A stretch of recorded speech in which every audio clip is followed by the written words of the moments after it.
नमस्कार, Haryana at 9 PM news channel में आप सभी का स्वागत है। आइए आपको कराते हैं खबरों से अपडेट। खरखुदा के सभी पटवारी सोनीपत में धरना प्रदर्शन करने गए हुए थे, जबकि खरखुदा में भी सभी पटवार खाना पर ताला लटका हुआ था। ऐसे में जिन लोगों को पटवारी संबंधित कार्य था उन्हें काफी परेशानियों का सामना करना पड़ा और बगैर काम कराए ही वापस लौटना पड़ा। गौरतलब है कि रजिस्ट्री में फर्जीवाड़ा होने के कारण सरकार ने कई पटवारियों पर भी कार्यवाही की है। इसी कार्यवाही के विरोध में पटवारी धरने प्रदर्शन पर गए हुए थे और हड़ताल की हुई थी, जिसका खामियाजा आम व्यक्ति को तस्दीक कर आते समय हो रहा है, क्योंकि पटवारी मौके पर उपस्थित नहीं है। ऐसे में जिन लोगों को अपनी जाति, रिहायशी व अन्य तस्दीक करानी है उन्हें परेशानी झेलनी पड़ी और दफ्तर से बेरंग लौटना पड़ा। एक इंक्वायरी पूरे प्रदेश भर में पूरी जो हमारी 6 की 6 कमिश्नरेट है उनमें हुई है और अभी कोई एक्शन इनिशिएट ही नहीं हुआ। शो कॉज नोटिस इशू करे गए। कोई अगर गलती किसी ने नहीं करी तो अपना जवाब दे के उसको इस तरह से टेंशन लेने की ज़रूरत नहीं। और अगर कोई गलती करे बैठा है, वो ये सोचता है कि धरने प्रदर्शनों से गलती छुप जाएगी, तो वो फिर उसकी गलती होगी। सर, एक हमने तो सारे प्रदेश में 7A के अंदर इरेगुलरिटीज़ को मॉनिटर करवाया था और एक प्राइमरी रिपोर्ट कमिश्नर्स की तरफ से हमारे पास आई थी। उसका जवाब तहसीलदार भी हैं, नायब तहसीलदार भी हैं, क्लर्क्स भी हैं, पटवारी भी हैं, उन सबसे मांगा है।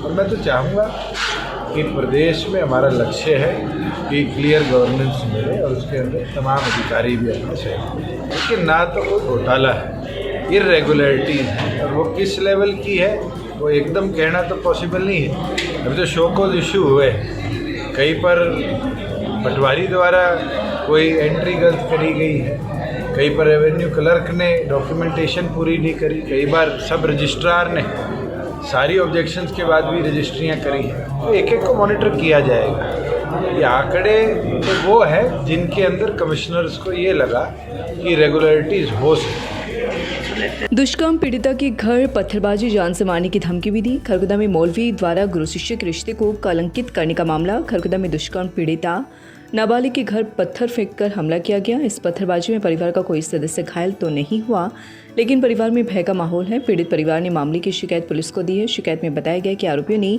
एक तरफ तो उनके घर पर पत्थर फेंके, वहीं दूसरी तरफ से उसे जान से मारने की धमकी भी दी। पीड़ितों के मुताबिक आरोपी ऐसा करवाकर उन पर केस वापस लेने का दबाव चाहता है। फिलहाल पुलिस ने पीड़ित की शिकायत दर्ज कर मामले की कार्यवाही शुरू कर दी है। खरखुदा में सोमवार को नाबालिग लड़की के साथ उर्दू सीखने के नाम पर मौलवी द्वारा दुष्कर्म का मामला सामने आया था। पुलिस ने तुरंत कार्यवाही करते हुए मां के बयान पर मामला दर्ज किया था। वे आरोपी मौलवी को गिरफ्तार कर रिमांड पर लिया था। थाना प्रभारी जसपाल सिंह का कहना है कि घर पर पत्थर फेंकने वालों की पहचान करके उन्हें गिरफ्तार किया जाएगा। खरखुदा के किसानों में बांटा जाएगा 2 करोड़ से ज्यादा का मुआवजा। 2 दिन में शुरू हो सकता है मुआवजा वितरण का काम। 4800 से ज्यादा लाभार्थियों को मिला मुआवजा। खरखुदा तहसील से जुड़े खरखुदा शहर व गांव में जिन किसानों की कपास सहित विभिन्न फसलें बर्बाद हो गई थी, उन सभी फसलों के किसानों की फसल की गिरदावरी करा के सरकार ने मुआवजा देने का ऐलान किया था, जिसके चलते खरखुदा तहसील के अंतर्गत 4876 किसान ऐसे पात्र मिले हैं जिन्होंने अपनी फसल का बीमा नहीं कराया था और उनकी फसल भी बारिश की आपदा का शिकार हो गई थी। ऐसे किसानों के लिए खरखुदा में करीब 2 करोड़ 2 लाख रुपए राशि सरकार ने भेजी है। जल्द ही किसानों को मुआवजा वितरण का काम शुरू होना है। सभी किसानों को ऑनलाइन माध्यम से खातों में पैसा भेजा जाएगा। इसके लिए तहसील विभाग द्वारा कार्यवाही की जा रही है। खरखुदा एसडीएम संजय बिश्नोई ने बताया कि जिन किसानों ने अपनी फसल का बीमा करवाया हुआ था उन किसानों को इंश्योरेंस के माध्यम से पैसा दिया गया है। बाकी अब जो मुआवजे का पैसा वितरित किया जाना है, यह उन फसलों का पैसा है जिन फसलों का किसानों ने बीमा नहीं करवाया था और फसल खराब हो गई थी। जल्द ही मुआवजा खातों में ट्रांसफर किया जाएगा। इस पर कार्यवाही की जा रही है। कहा कितने पैसे जारी हुए? सोनीपत के लिए करीब 6.25 करोड़ रुपए, गोहाना में करीब 3.5 करोड़ रुपए, खरगोदा उपमंडल के लिए 2 करोड़ 2 लाख रुपए की राशि प्राप्त हुई है, जो किसानों को वितरित की जानी है। महीनों से सीवरेज ओवरफ्लो, एसडीएम से मिले वार्डवासी। एसडीएम ने दिया जल समाधान का आश्वासन।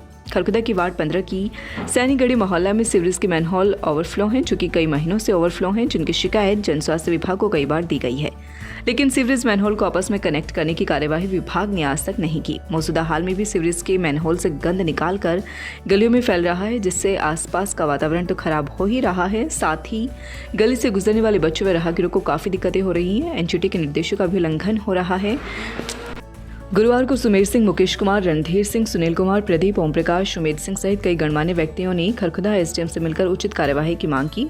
एसडीएम संजय बिश्नोई ने आश्वासन दिया है कि जल्द ही मौके का मुआयना करवाया जाएगा और सीवरेज मैनहोल को आपस में कनेक्ट करा के वार्ड वासियों की समस्या को दूर करवाया जाएगा। Sonipat breaking news. सोनीपत में 134 के तहत मिनी सचिवालय के सामने हुआ अनोखा प्रोटेस्ट। किताब कलम वाले हाथों में दिखाई दी चम्मच प्लेट बजाकर मिनी सचिवालय के सामने किया प्रोटेस्ट। 900 से ज्यादा बच्चों का भविष्य अधर में लटका। 134 को लेकर 2 महीने से हर दरवाजे पर लगा चुके हैं अर्जी। अभिभावक मंच समेत तमाम अभिभावक पहुंचे मिनी सचिवालय। एसपी को दी शिकायत। मुख्यमंत्री, शिक्षा मंत्री और निजी स्कूलों के खिलाफ एफआईआर कराने को लेकर दी शिकायत। हरियाणा सोनीपत ब्रेकिंग। हरियाणा के पूर्व मुख्यमंत्री भूपेंद्र सिंह हुड्डा वीरवार को सोनीपत के गोहाना पहुंचे। इस दौरान उन्होंने पार्टी कार्यकर्ताओं से मुलाकात कर मीडिया से भी बात की। हुड्डा ने भाजपा और जसपा गठबंधन सरकार को निशाने पर लेते हुए कहा कि प्रदेश सरकार युवाओं के साथ छलावा कर रही है। जिस डोमिसाइल को 15 वर्ष के लिए बनाना चाहिए वह 5 साल के लिए बना रही है। सरकार युवाओं के हित को लेकर कार्य नहीं कर रही। सरकार में कोई दम नहीं और यह विफल सरकार है, किसान विरोधी है। करनाल में महापड़ाव का 5वां दिन। सोनीपत में भी लगातार है आंगनबाड़ी वर्कर्स का प्रोटेस्ट जारी। 2829 को देश भर में चक्का जाम करने का हुआ ऐलान। खेत, खान और हर क्षेत्र का सरकारी कर्मचारी करेगा चक्का जाम। सरकार पर लगाया दमन का आरोप। आंगनबाड़ी वर्करों को किया जा रहा है गिरफ्तार। आंगनबाड़ी वर्करों को नौकरी से निकाला जा रहा है। केस दर्ज किए जा रहे हैं। जिला उपायुक्त और एसपी को भी किया जाएगा घरों में कैद। जिला उपायुक्त और एसपी के आवास का किया जाएगा घेराव।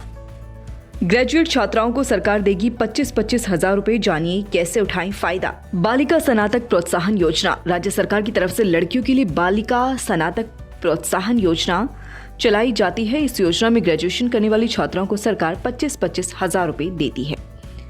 बेटी बचाओ बेटी पढ़ाओ अभियान के अंतर्गत सरकार की तरफ से छात्राओं के लिए तमाम योजनाएं संचालित हो रही हैं। इन योजनाओं का मकसद छात्राओं को प्रोत्साहित करना और पढ़ाई लिखाई की शिक्षा में आगे बढ़ाना है। एक योजना के अंतर्गत सरकार ग्रेजुएट छात्राओं को 25-25 हजार रुपए देती है। छात्रों को प्रोत्साहित करने के लिए बिहार सरकार ने ग्रेजुएट करने वाली छात्राओं को 25 हजार रुपए देने का ऐलान कर रखा है। क्या है ये स्कीम और आप अपनी बेटी के नाम पर कैसे उठा सकते हैं इस योजना का फायदा, आइए जानते हैं। किसे मिलेगी यह धनराशि? योजना के पीछे सरकार का मकसद छात्राओं को पढ़ाना और आत्मनिर्भर बनाना है। योजना के नियम के मुताबिक यह लाभ उन्हीं छात्राओं को मिलेगा जिन्होंने राज्य सरकार द्वारा मान्यता प्राप्त और संबद्ध महाविद्यालयों से ग्रेजुएशन किया हो। बैंक खाते में आता है पैसा। योजना के तहत मिलने वाला पैसा सीधा छात्रा के बैंक खाते में आता है। इसके लिए छात्राओं को ऑनलाइन रजिस्ट्रेशन कराना होता है। इसके लिए ई कल्याण की वेबसाइट www.edu.bih.nic.in पर जाना होगा। यहाँ link 1 for student registration and login only पर क्लिक करके ऑनलाइन आवेदन करें। आवेदन की शर्त। आवेदन करने के लिए आवेदक का 25 अप्रैल 2018 के बाद ग्रेजुएशन करना जरूरी है। फॉर्म भरते समय जरूरी पेपर जैसे Aadhaar card, bank passbook, passport size photo, पते के लिए कोई भी आईडी, ग्रेजुएशन की मार्कशीट आदि स्कैन करके अपने पास रखें। Tulip Hospital Sonipat, department of urology. We are excited to announce that a well-reputed senior doctor has joined us in urology department.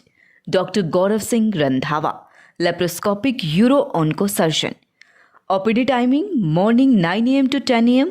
evening 1 p.m. to 7 p.m. from Monday to Saturday. Please contact 70-565-11111. लगातार खबरों से बनी रहने के लिए channel को like, subscribe और share जरूर करें। धन्यवाद।